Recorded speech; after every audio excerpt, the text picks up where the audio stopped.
कहानी की शुरुआत में हम थियो नाम के एक शैतान लड़के को देखते हैं। वो वीडियो गेम का लालच देकर अक्सर अपना होमवर्क दूसरों से करवाया करता। घर में भी सामने से नहीं पाइप पे चढ़कर खिड़की से अपने कमरे में घुसता। एक दिन थियो केला खाते हुए छत पर गया और उसने छिलका अचानक नीचे फेंका। तभी एक पोर्टल खुला और केले का छिलका हवा में गायब हो गया। थियो को जब छिलका नीचे गिरने की आवाज नहीं आई तो उसने पीछे मुड़कर देखा। वो कंफ्यूज हो गया और नीचे जाकर चेक किया कि छिलका तो नहीं है यहाँ पे। अब थियो ने अपना रोलर स्केट नीचे फेंका और फिर दोबारा से वही हुआ, वो भी हवा में गायब हो गया। अब थियो की हैरानी और बढ़ गई। उसने एक पत्थर नीचे फेंका और पत्थर भी गायब हो गया। अब वो अपने बड़े भाई ऑस्कर को इस पोर्टल के बारे में बताने गया। उन दोनों के माँ बाप नहीं थे तो अब वो अपनी दादी के साथ रहते थे। खैर इस वक्त ऑस्कर उससे बहुत नाराज था क्योंकि थियो ने उनकी माँ की लिखी हुई कुछ किताबों के पन्ने फाड़कर पेपर रॉकेट बना दिए थे। थियो ने बताने की कोशिश की कि उसे टाइम पोर्टल मिल चुका है, लेकिन ऑस्कर को लगा कि थियो उसका मजाक उड़ा रहा है। दरअसल उनकी माँ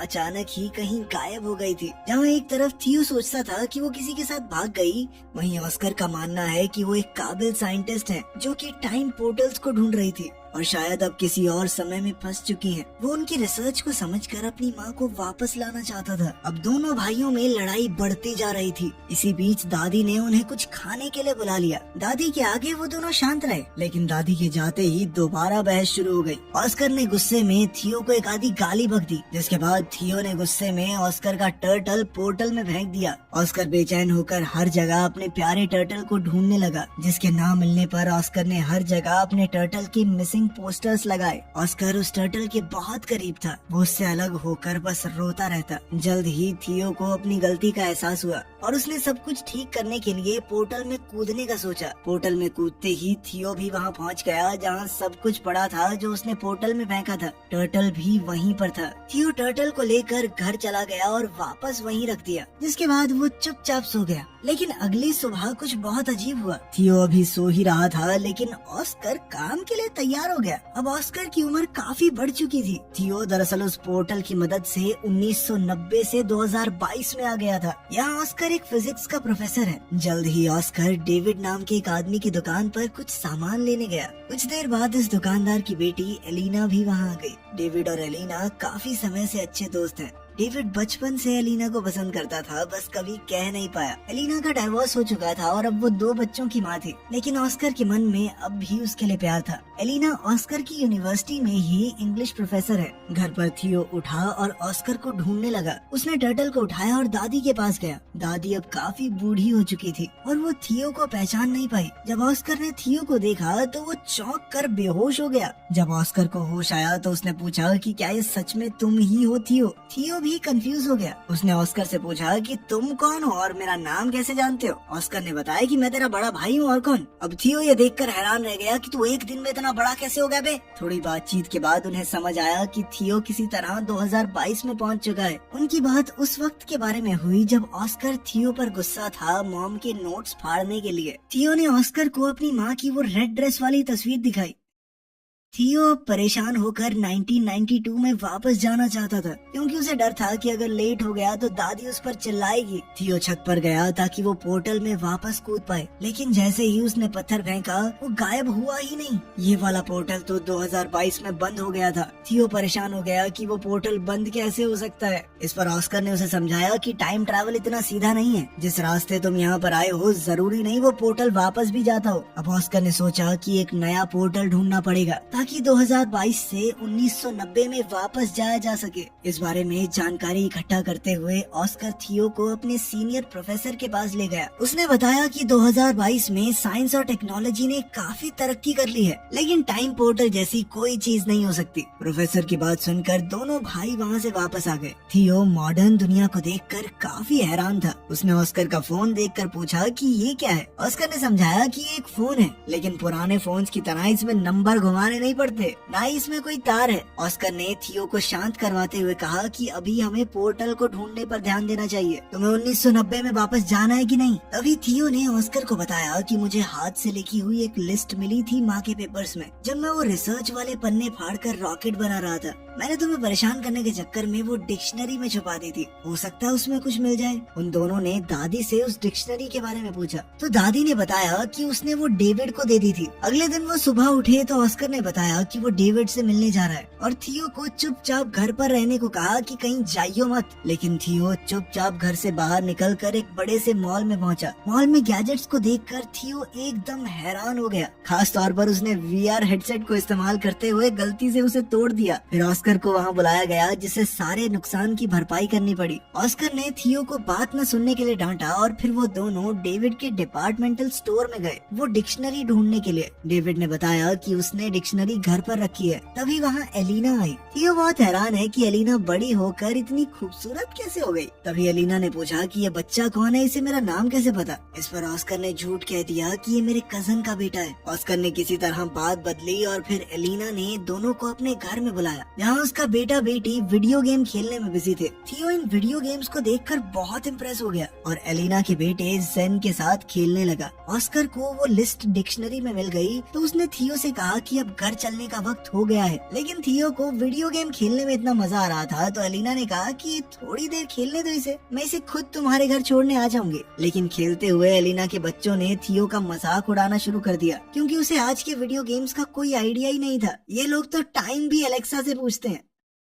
वापस जाकर थियो और ऑस्कर काम पर लग गए। छत पर जाकर ऑस्कर ने बताया कि लिस्ट में अलग अलग पोर्टल्स की जगह बता रखी है। इन दोनों ने बताई हुई जगहों पर चीजें फेंककर टाइम पोर्टल्स को ढूंढने की कोशिश की लेकिन कुछ नहीं मिला। ऑस्कर को लगा उसने कैलकुलेशंस में कुछ गलती की है और वो दोबारा से कैलकुलेशंस करने लग गया। इस दौरान थियो उससे पूछने लगा कि तुम हमेशा अकेले क्यों रहते हो और कोई दोस्त वगैरह नहीं है तुम्हारा, और खासकर एलिना को अपनी फीलिंग्स क्यों नहीं बताई आज तक। ऑस्कर ने कैलकुलेशंस करते हुए जवाब दिया कि भले ही एलिना का डिवोर्स हो गया है लेकिन मुझे नहीं लगता हमारे बीच में बात बन सकती है। बिना ऑस्कर को बताए थियो ने ऑस्कर के फोन से मैसेज करके डेविड, एलिना और एलिना के बच्चों को घर पर डिनर के लिए बुला लिया। जब ये लोग दरवाजे पर आए तो ऑस्कर सबको देखकर चौंक गया। थियो ने बताया कि मैंने सबको फोन करके बताया और ऑस्कर उसकी शैतानी समझ गया। उनकी इस मुलाकात में ऑस्कर और एलिना एक दूसरे के करीब आ गए और अगले दिन एलिना थियो को शॉपिंग भी करवाने ले गई, उसे नए कपड़े दिलवाने। ट्रायल रूम में थियो हमेशा की तरह फुटबॉल की मजाकिया कमेंट्री कर रहा था। उसकी ये हरकत एलिना को याद आ गई और वो पहचान गई कि ये ऑस्कर का छोटा भाई थियो है। उसने थियो को गले लगाया और पूछा कि इतने साल गायब होने के बाद भी तुम्हारी उम्र क्यों नहीं बढ़ी। थियो ने बताया कि मैं एक टाइम पोर्टल में कूद गया था जिसकी मदद से वो सीधा 1990 से यहाँ पहुँच गया 2022 में। एलिना को विश्वास तो नहीं हो रहा था लेकिन उसके सामने जीता जागता सबूत था। एलिना ने कंफर्म करने के लिए ऑस्कर से पूछा। ऑस्कर ने पत्थर को छत से नीचे फेंका और इस बार पत्थर उछलकर ऊपर आ गया जिससे पता चला कि टाइम पोर्टल वहाँ है। ऑस्कर ने समझाया कि टाइम पोर्टल 3 तरह के होते हैं। पहली तरह के पोर्टल से सीधा ट्रैवल किया जा सकता है एक समय से दूसरे समय में। दूसरी जगह का पोर्टल पता नहीं आपको कहाँ ले जाकर पटक दे। और तीसरी तरह का पोर्टल बहुत खतरनाक होता है क्योंकि वहाँ से बाहर नहीं निकला जा सकता। थियो पहली तरह के पोर्टल का इस्तेमाल करके 2022 में पहुंचा है और अब उन्हें सही पोर्टल ढूंढना होगा जिससे थियो को वापस 1990 में भेजा जा सके। अब इन लोगों ने रोजाना रिसर्च करना शुरू कर दिया और एलिना का रोज वहाँ आना ऑस्कर को अच्छा लगने लगा। वो अकेले में खुशी से नाचने लगा। अब दोनों ने मिलकर सही पोर्टल ढूंढना शुरू किया। एलिना थियो को वापस 1990 में भेजकर कुछ ज्यादा खुश नहीं थी क्योंकि बीते हुए कल को बदलने से शायद उनका फ्यूचर भी बदल जाए। हो सकता है उसके बच्चे कभी पैदा ही ना हो। वो अपने बच्चों से बहुत प्यार करती थी लेकिन ऑस्कर ने उसे वादा किया कि थियो के वापस जाने से तुम्हारी जिंदगी पर कोई असर नहीं होगा। वो पूरी कोशिश करेगा कि एलिना की जिंदगी के साथ कोई छेड़छाड़ ना हो। अब वो लोग सोच में पड़ गए कि किस तरह ऐसा कुछ किया जाए कि दोनों टाइमलाइन जैसी हैं वैसी ही रहे। अब थियो ने दिमाग लगाया और अपनी माँ के लिखे हुए कोऑर्डिनेट्स को क्रैक करने के लिए उसने एलिना के बच्चों की मदद ली क्योंकि अगर वो उनकी मदद से बीते हुए कल में जाएगा तो ये पक्का हो जाएगा कि वो फ्यूचर में पैदा होंगे क्योंकि अगर वो ना होते तो वो कभी पास्ट में पहुंच ही ना पाता।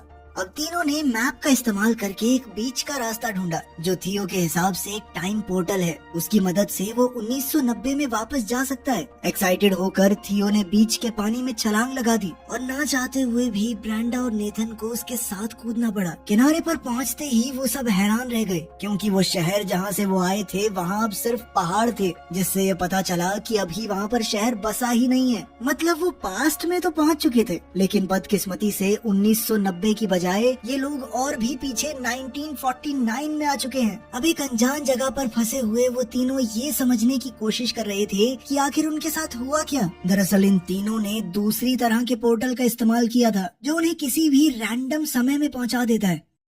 वहीं 2022 में परेशान एलेना ने ऑस्कर को फोन करके बताया कि थियो और दोनों बच्चे गायब हैं। ऑस्कर ने बताया कि शायद उन्हें 1990 वाला पोर्टल मिल गया है और अब ऑस्कर और एलेना को भी उन्हें वापस लाने के लिए वहां जाना होगा। 1949 में इन तीनों के पास ना तो पैसे हैं, यहाँ पर उनका फोन भी काम नहीं कर रहा और तो और अब तीनों बच्चे भूख से भी परेशान थे। तभी ब्रेंडा और नेथन ने दिमाग लगाया कि हम अपने गैजेट्स का इस्तेमाल करके एक mind reading magic show perform कर सकते हैं। नेथन थोड़ा दूरी पर बैठ गया और ब्रेंडा ने अपनी आंखें बंद कर ली। थियो एक बोर्ड पर नाम लिखकर सामने खड़ा हो गया। अब वायरलेस ईयरफोन्स का इस्तेमाल करके नेथन ने नाम पढ़कर ब्रेंडा को बताया और लोगों को लगा कि ये जादू है। लड़की बिना देखे नाम कैसे बता रही है, इसके पास जरूर कोई शक्तियाँ हैं। ऑडियंस बहुत खुश हुई और सब तालियां बजाने लगे। इससे उनके पास पैसे तो आ गए, लेकिन जल्द ही पुलिस ने ये सब देख लिया। पब्लिक में बिना परमिशन ऐसा कुछ काम करने की मनाही थी। थियो ने जैसे ही पुलिस को आते देखा, उसने अपने साथियों को वहाँ से भागने का इशारा किया और तीनों तुरंत वहाँ से निकल गए। भागते हुए एक अनजान आदमी ने इन तीनों को किडनैप कर लिया और किसी अनजान जगह पर ले गया, जिससे अब इन बच्चों की जान पहले से और भी ज्यादा खतरे में थी। उधर 2022 में थियो और एलेना को 1990 के पोर्टल की एंट्री मिल गई। दोनों ने हाथ पकड़े और पोर्टल में कूद गए। एलेना सच में टाइम ट्रैवल करके ऐसा महसूस कर रही थी मानो सपना देख रही हो। 1990 में थियो के मिसिंग पोस्टर हर जगह लगे हुए थे। 1949 में बच्चों को किडनैप करके वो आदमी एक ऐसी गैंग के पास ले आया जो सरकार के विरुद्ध थी। गैंग के लीडर ने पूछा कि इन बच्चों को यहाँ क्यों ले आए, तो इस आदमी ने बताया कि ये बच्चे गैंग का सीक्रेट कोड जानते हैं। थियो ने कंफ्यूजन में पूछा कि कौन सा सीक्रेट कोड वर्ड। उस आदमी ने बताया कि जो सीटी की आवाज थियो ने पुलिस से भागने के लिए निकाली थी वो इस गैंग का कोड वर्ड है। ये सीटी थियो को उसकी दादी ने सिखाई थी। तभी गैंग की एक जवान औरत वहाँ आई। ये थियो की दादी है जब वो जवान थी। थियो को पता चला कि उसकी दादी कभी इस गैंग की मेंबर थी। यहीं से उन्होंने वो सीटी बजानी सीखी है और उनसे थियो ने किसी को बताया नहीं कि ये उसकी दादी है, क्योंकि सब उसे पागल समझते। लेकिन वो इस औरत के गले लग गया। ये गैंग गवर्नमेंट के खिलाफ है, लेकिन लोगों की भलाई के लिए काम करती है और उनका इन बच्चों को कोई नुकसान पहुंचाने का इरादा नहीं था। इसीलिए वो तीनों अभी के लिए वहाँ सेफ हैं। दूसरी तरफ 1990 में ऑस्कर और एलेना बच्चों को ऑस्कर के घर में ढूंढ रहे थे, लेकिन वहाँ तो कोई भी नहीं था। अचानक उन्हें किसी की आवाज आई और दोनों कबर्ड में छुप गए। ये छोटा ऑस्कर है जो थियो के खो जाने के दुख में रो रहा है। फ्यूचर से आए ऑस्कर को ये देखकर बहुत दुख हुआ।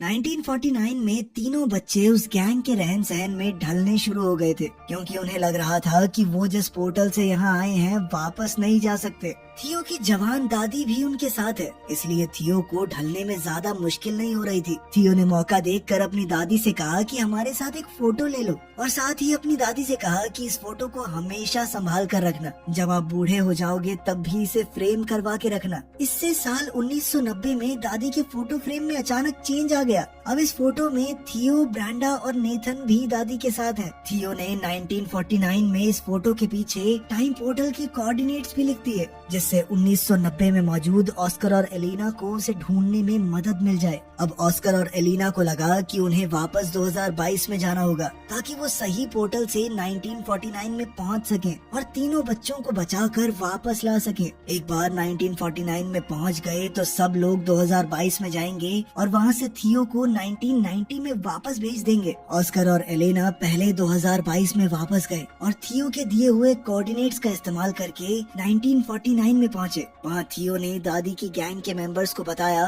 कि उसका भाई ऑस्कर उसे लेने आएगा, इसलिए दो लोग पहले ही वहाँ खड़े थे। दादी की सिखाई हुई सीटी जब इन लोगों ने बताई तो उसका रिस्पॉन्स ऑस्कर ने वैसी ही सीटी बजा कर दिया, जिसके बाद ऑस्कर और एलेना को दादी की गैंग के पास ले जाया गया। एलेना अपने बच्चों को ठीक हालत में देखकर बहुत खुश हुई, लेकिन थियो अब वापस नहीं जाना चाहता था। उसे अब 1949 में ही अच्छा लग रहा था। ऑस्कर को ये सुनकर बहुत बुरा लगा। उसने थियो से कहा कि माना भाई हम दोनों लड़ते हैं, लेकिन इसका मतलब ये तो नहीं कि एक दूसरे से प्यार नहीं करते। वो नहीं चाहता उसका छोटा भाई उसे छोड़कर चला जाए। ऑस्कर ने कहा कि तेरे जाने के बाद मैं कितना समय तुझे याद कर करके रोया हूँ, तू सोच भी नहीं सकता। तभी वहाँ उनकी यंग दादी आ गई। ऑस्कर उसे देखकर हैरान था लेकिन कुछ बोला नहीं। अब इन सबको 2022 में वापस जाने का टाइम पोर्टल ढूंढना है, इसलिए गैंग का एक आदमी उन्हें गाड़ी में छोड़ने जा रहा था। ये आदमी और कोई नहीं बल्कि ऑस्कर और थियो के दादाजी हैं। जल्द ही उन्हें 2022 में वापस जाने का पोर्टल मिल गया